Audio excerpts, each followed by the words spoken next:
얼마 전에 2020 도쿄 올림픽이 이제 개막했죠.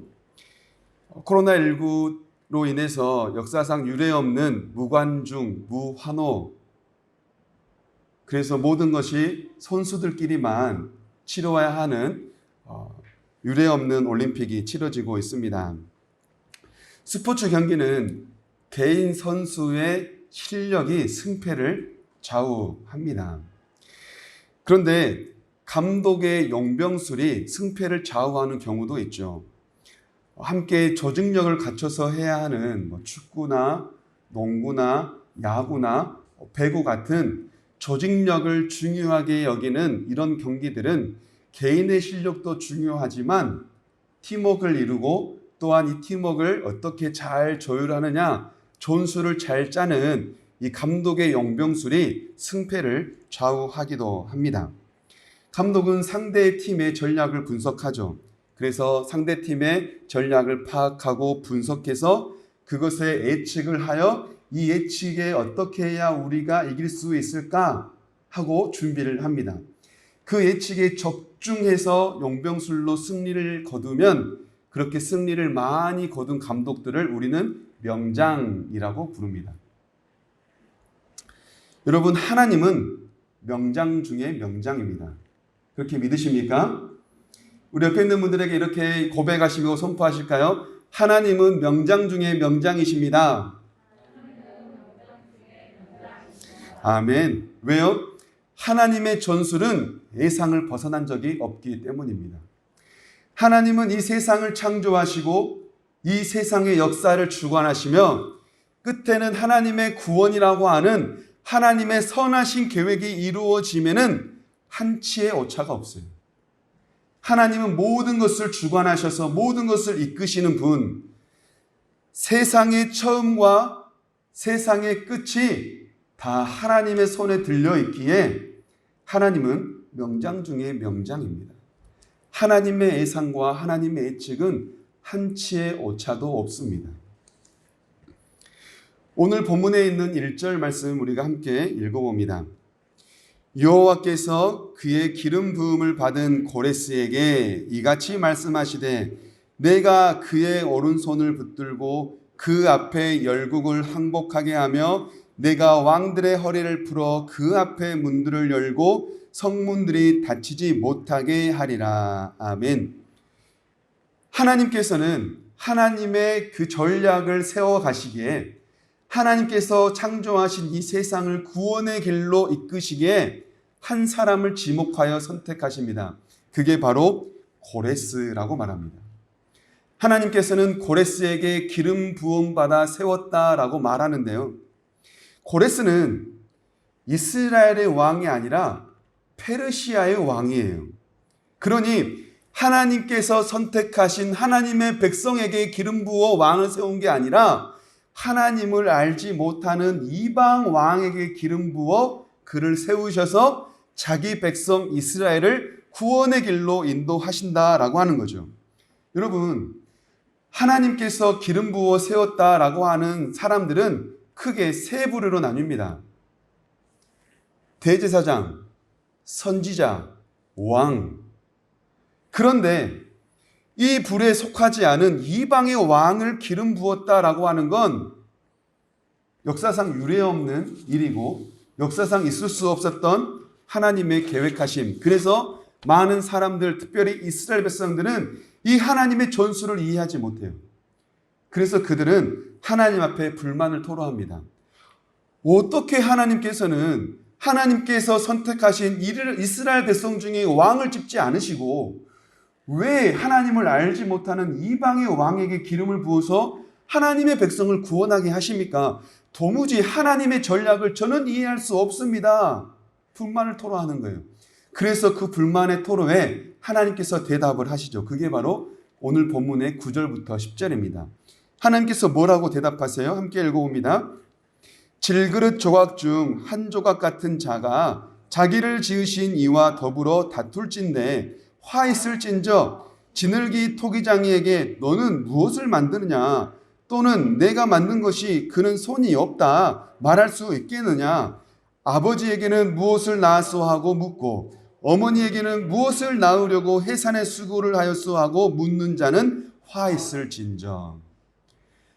하나님의 전략을 저는 도무지 이해할 수 없습니다라고 반문하고 이 일을 제기하는 이스라엘 백성들에게 하나님께서 대답하신 건 진흙이 토기장이에게 이 일을 제기할 수 있느냐?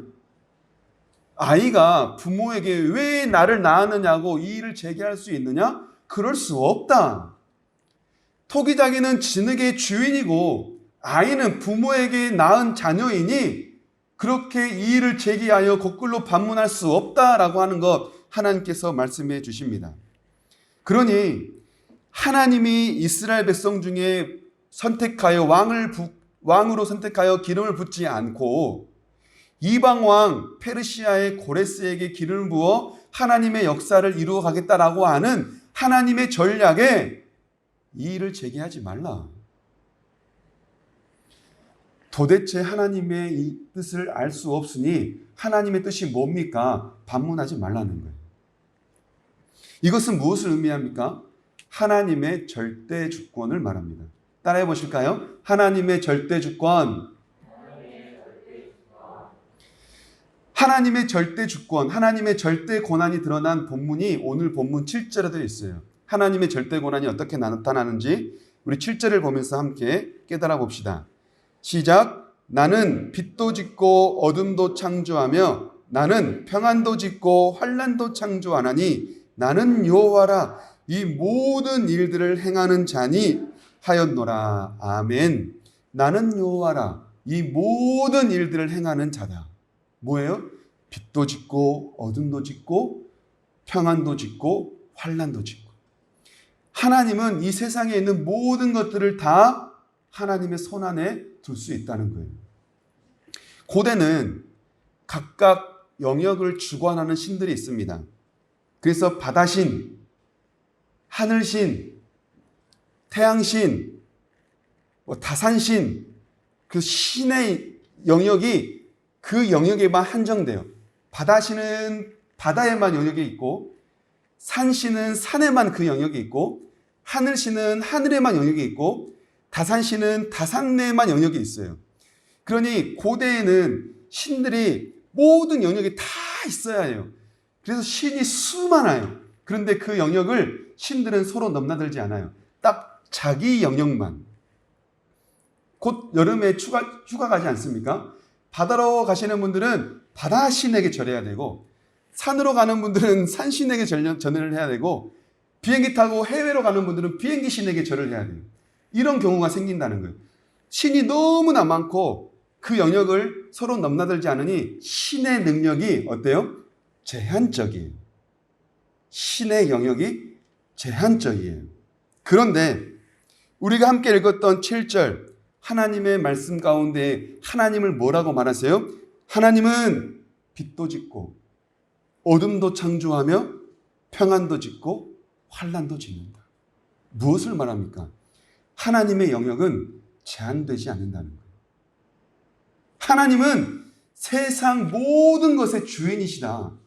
하나님의 능력은 그 어떤 것으로 제한되지 않는다. 그래서 하나님을 무소부재하신 분이라고 고백하죠. 하나님은 계시지 않는 곳이 없다. 하나님은 세상을 창조하셔서 이 세상을 창조하시고 그냥 내버려 둔 게 아니라 창조주로만 그친 게 아니라 주관자가 되세요. 창조하신 것을 주관하기도 하세요. 이끄시고 경영하기도 하신다는 거예요. 그리고 그것이 구원에 이르도록 그 끝까지 하나님은 책임지신다는 거예요. 그러니 하나님은 세상의 처음이자 세상의 나중. 하나님은 세상의 모든 것을 다 이루어 가시는 하나님의 영역은 제한되지 않는다. 하나님은 우리가 그 어떤 말로도 제한할 수 없다라고 하는 사실을 우리에게 깨닫게 해주시죠. 그런데 이 하나님의 주권이 어디까지 미칠까요? 4절부터 5절 하나님의 주권이 미치는 그 영향력이 어디까지인지 우리가 함께 읽어봅시다. 시작. 내가 나의 종 야곱, 내가 택한 자 이스라엘, 곧 너를 위하여 내 이름을 불러 너는 나를 알지 못하였을지라도 내게 칭호를 주었나라. 나는 여호와라. 나 외에 다른 이가 없나니 나밖에 신이 없느니라. 너는 나를 알지 못하였을지라도 나는 내 띠를 동일 것이요. 아멘. 여기서 똑같이 반복되는 두 구절이 있어요. 뭐예요? 너는 나를 알지 못하였을지라도. 페르시아의 고레스는 이방 왕입니다. 여기서 전제되어 있는 건 뭐예요? 페르시아의 고레스는 하나님을 알지 못한다. 하나님을 알지 못하는 이방 왕에게 기름을 부었대요. 우리는 하나님의 영역을 제한해요. 그래서 사람들에게 믿음이라고 하는 것, 신앙이라고 하는 것, 전도라고 하는 것, 선교라고 하는 것, 복음이라는 것을 선포할 때 우리가 제한해요. 이 사람은 받아들일 거야. 이 사람은 받아들이지 않을 거야. 이것은 하나님이 하실 수 있을 거야. 이것은 하나님이 할 수 없을 거야. 하나님, 저 기도합니다. 그런데요, 제가 기도한 것까지만 응답해 주세요. 더 이상은 말고요. 그냥 여기까지만. 나머진 제가 알아서 할게요. 우리는 하나님의 영역을 제한시켜요. 그리고 하나님의 복음이 선포되는 것도 제한시켜요. 하나님의 능력을 거기까지라고만 우리는 제한해버리는 거죠. 여러분, 우리는 아주 좋은 여러 가지의 말들로 하나님을 찬양하고 고백합니다. 사랑이요, 은혜요, 감사요, 평안이요, 모든 것을 다 지으신 분, 구원하시는 분, 아무리 많은 말로 여러분 하나님을 찬양해 보십시오. 하나님을 다 드러낼 수 있는지. 인간의 언어로는 하나님을 표현 못합니다. 하나님은 인간의 언어에 갇혀 계시는 분이 아니에요. 우리는 우리가 똑똑하다 생각하고 우리는 우리가 지혜롭다 생각하여 하나님의 일들을 이렇게 저렇게 만들어 가려고 교만하지만 아니요. 하나님은 우리의 계획에 갇혀 있지 않아요. 하나님은 우리의 기도에 갇혀 있지도 않아요. 하나님은 우리가 이래라 저래라 할 수 있는 분이 아니에요. 그런데 우리는 자꾸 기도로 하나님을 제한시키고 자꾸 인간의 말로 하나님을 제한시켜서 하나님을 그런 분으로만 생각하고 살아요. 여러분, 우리가 분명히 기억해야 할 건 하나님은 인간의 어떤 것으로 제한되지 않는다. 이 사실 우리는 분명히 깨달아야 합니다. 하나님께서는 그래서 너는 나를 알지 못할지라도, 심지어 하나님의 절대 고난은 어디까지 미친가요? 하나님을 알지 못한 자에게까지도 미친다. 실로 놀랍지 않습니까? 우리는 하나님을 아는 자가 하나님의 손에 쓰임받을 거라 생각하잖아요. 하나님을 잘 믿는 자가 하나님의 손에 쓰임받을 거라 생각하잖아요. 믿음이 좋은 사람이 하나님의 손에 쓰임받을 거라 생각하잖아요. 그것은 하나님의 능력을 제한시키는 거예요. 여러분, 돌들도 하나님이 찬양하게 하시면 찬양합니다. 나무들도 하나님을 찬양하게 하시면 찬양합니다. 생명 없는 이 시멘트도 하나님을 찬양하게 하시면 찬양하는 거예요. 우리는 그 어떤 것으로도 하나님의 능력을 제한하지 않아야 합니다. 이처럼 오늘 본문을 통하여서 하나님께서 우리에게 깨닫게 하시는 건 수많은 말들로 우리에게 하나님에 대하여 말씀해 주시죠. 빛도 짓고 어둠도 짓고 평안도 짓고 환난도 지으시는 분, 이 세상의 모든 것을 다 주관하시고 선하신 길로 인도하시는 분, 그리하여 하나님은 절대 주권자이며 하나님의 능력은 그 어떤 것에도 제한되지 않고 갇히지 않는다. 하나님은 세상의 주인이시다. 그리하여 오늘의 제목처럼 이 모든 일을 행하시는 분이라고 우리는 오늘 본문을 통하여 하나님에 대하여 깨닫게 됩니다. 그런데 하나님께서 이렇게 하나님에 대하여 하나님을 설명하시고 하나님을 이런 분이다라고 우리에게 말씀해 주신 이유가 뭘까요?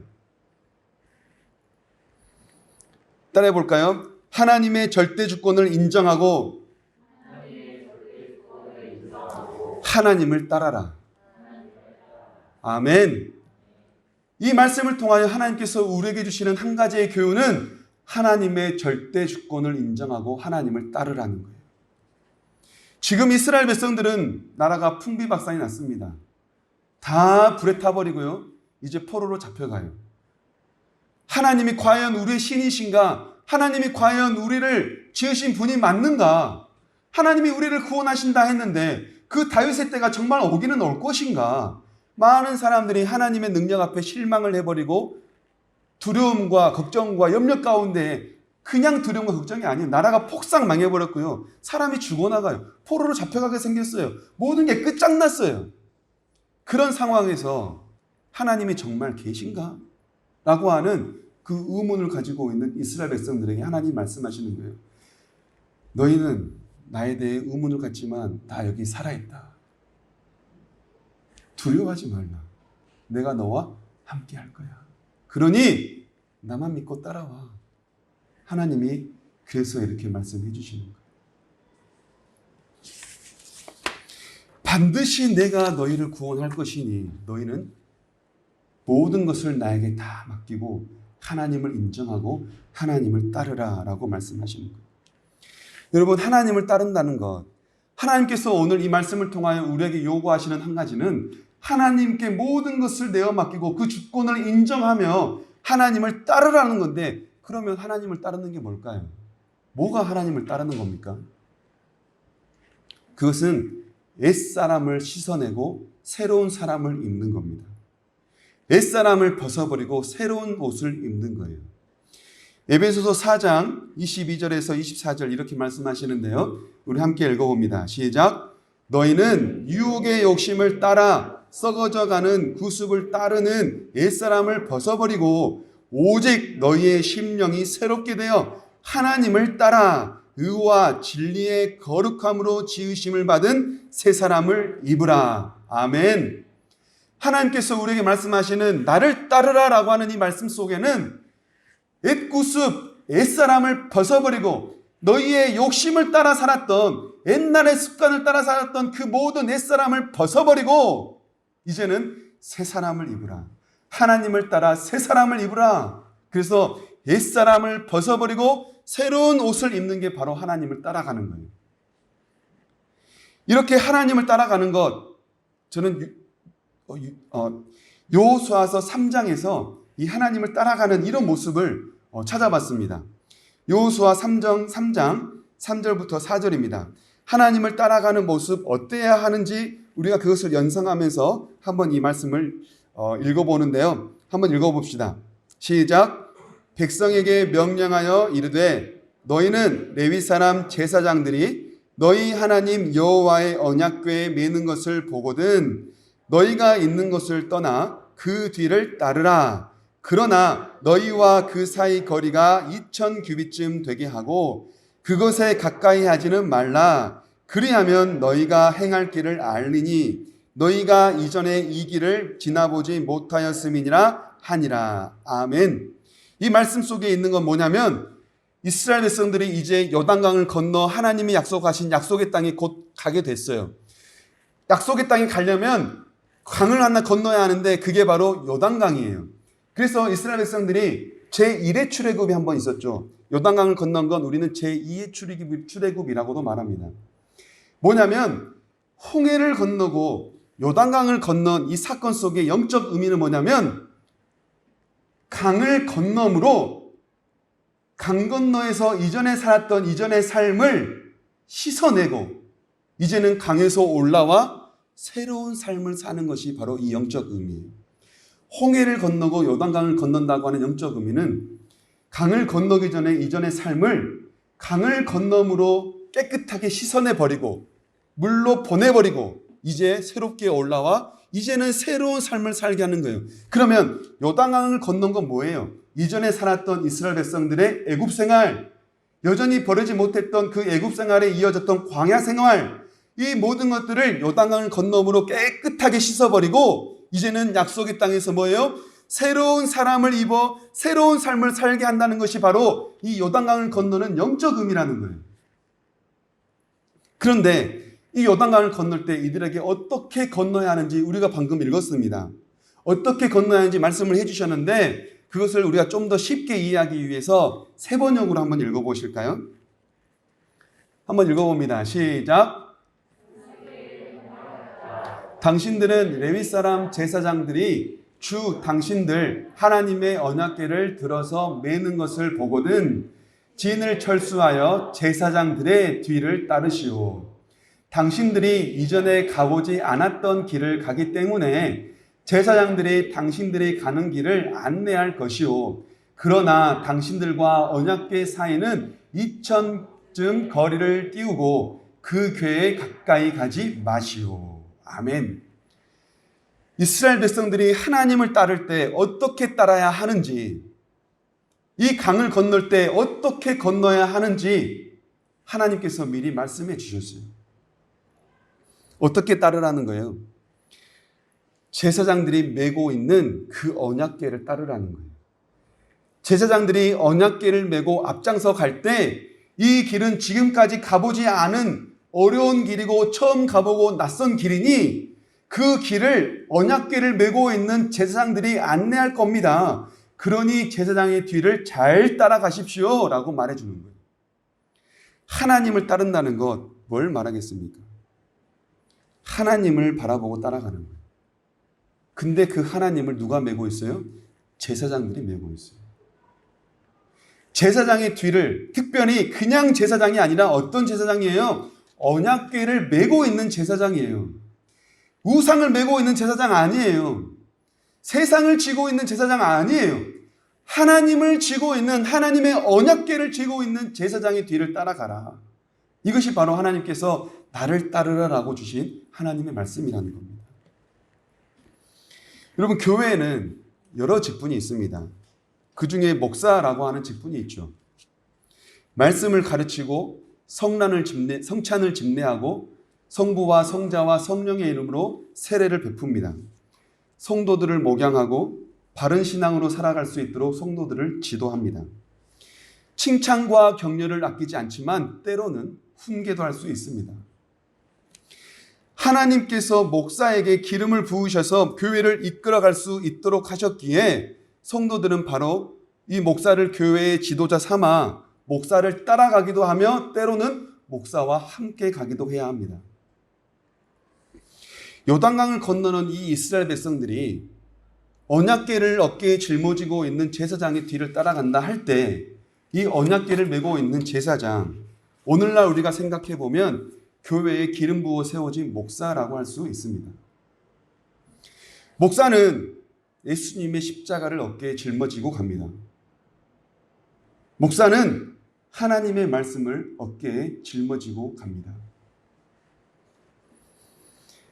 성도들이 한 번도 가보지 않은 길이기에 그 길을 어떻게 가야 하는지 아직 알지 못하기에 낯설기에 그 길을 어떻게 가야 할지 앞장서 가는 거예요.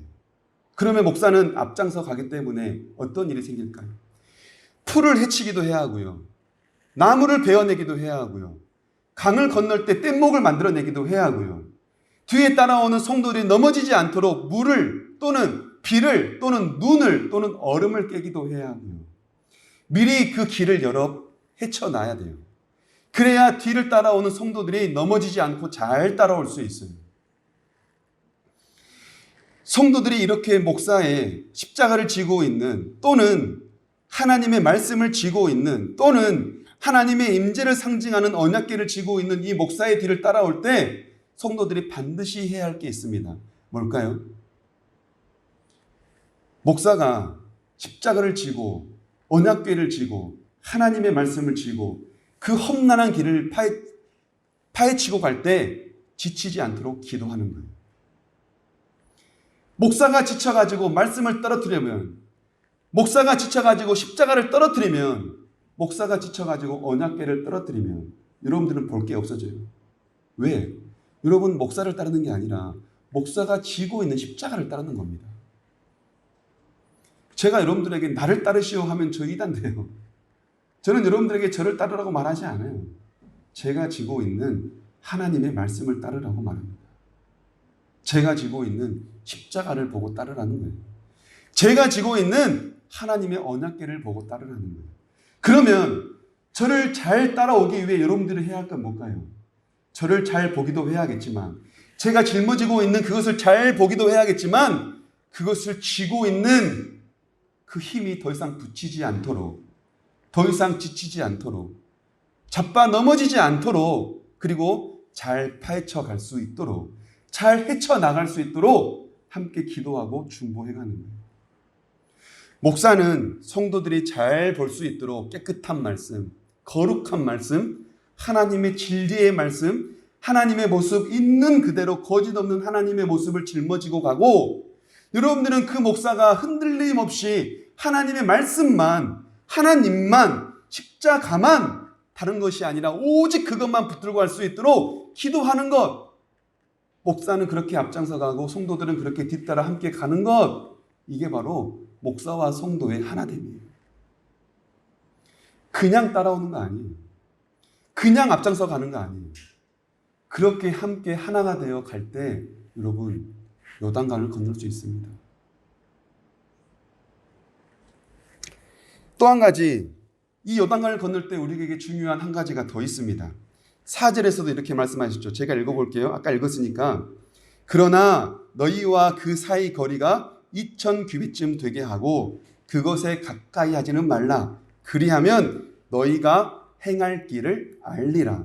그리하면 너희가 행할 길을 알리라. 그렇게 해야 갈 길을 안대요. 갈 길을 알아야죠. 왜? 한 번도 안 가본 길이니까요. 갈 길을 알기 위해 어떻게 하라는 거예요? 그 사이가 2000규빗쯤 되게 하래요. 뭐와 뭐 사이가요? 백성들과 언약궤의 사이가 2000규빗쯤 되게 하래요. 여기서 말하는 2000규빗은 오늘날 약 900m입니다. 왜 2000규빗쯤 900m의 거리를 도하할까요? 사람들은 언약궤를 좋아해요. 언약궤 너무나 간절히 소원해요. 그리고 빨리 요단강을 건너고 싶어해요. 그래서 모두가 막 앞다투어 언약궤로 붙어와요. 만약에 그렇게 되면 사람들이 언약궤 주위로 둘러싸일 것이고, 그렇게 둘러싸이다 보면 뒤에 있는 사람들은 언약궤가 안 보일 겁니다. 하나님께서 2000규빗이라고 하는 거리를 두고 언약궤를 따라라라고 말씀하신 이유는 모두가 함께 봐야 하기 때문이에요. 뭐를요? 하나님을요. 내가 먼저 건너는 게 중요한 게 아니에요. 내가 언약궤에 바짝 붙어가는 게 중요한 게 아니에요. 하나님께서 요단강을 건널 때 주셨던 두 번째 명령은 거리를 유지해라. 그리하여 모두가 그 길을 알게 해라. 가까이 있는 사람만 그 길을 아는 게 아니라 모두가 그 길을 알게 해라. 그러니 서로 배려하여 서로 앞다투지 말고 서로 손을 잡고 하나가 되어 하나를 바라보며 그렇게 넘어지는 사람 없이 함께 그것을 바라보며 함께 건너와라.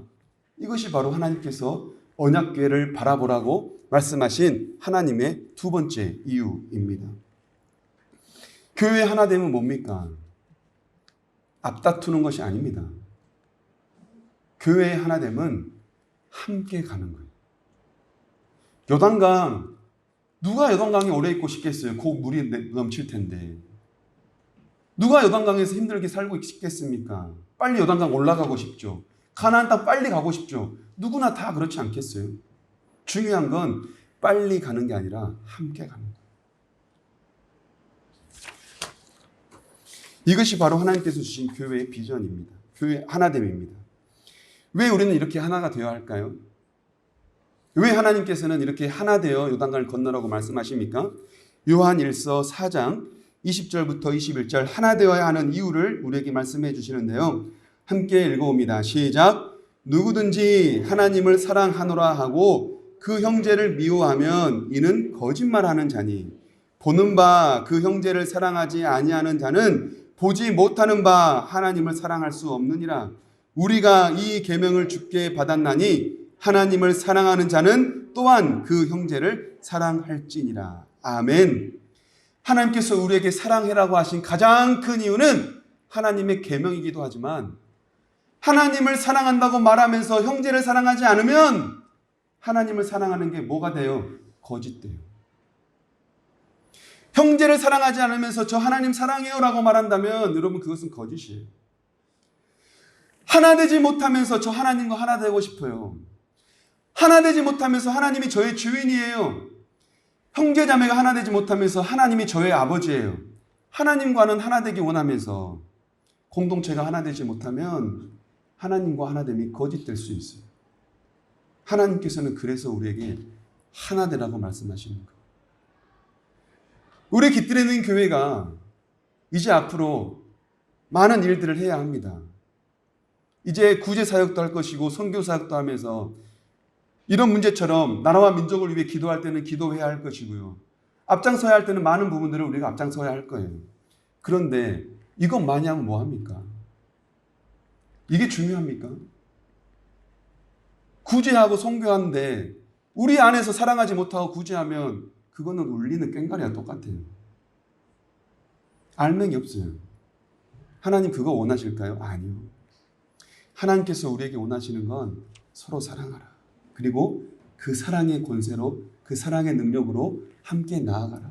우리에게 주시는 하나님의 말씀입니다. 하나님께서 우리에게 주신 깃들이는 교회의 비전이 있습니다. 한번 띄워주실래요? 이것은 지금 보이는 분도 계시고 안 보일 것 같은데요. 홈페이지에 있는 그 내용을 그대로 캡처했습니다.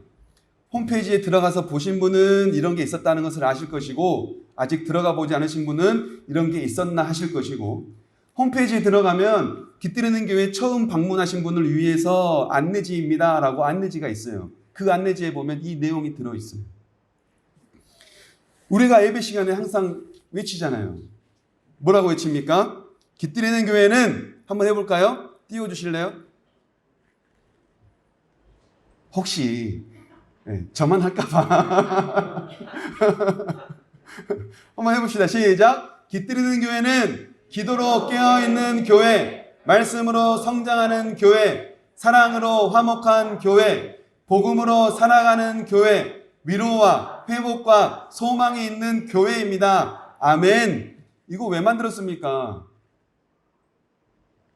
그냥 만든 거 아니에요. 여기에는 다 말씀이 들어있고 하나님께서 그동안 준비하면서 깃들이는 교회가 이렇게 가면 좋겠다라고 주신 그 말씀과 기도 가운데 받은 응답을 여기다 실어 넣은 거예요. 기도로 깨어있으래요. 왜요? 세상이 악하잖아요. 유혹에 빠지지 않도록 기도하라는 거예요.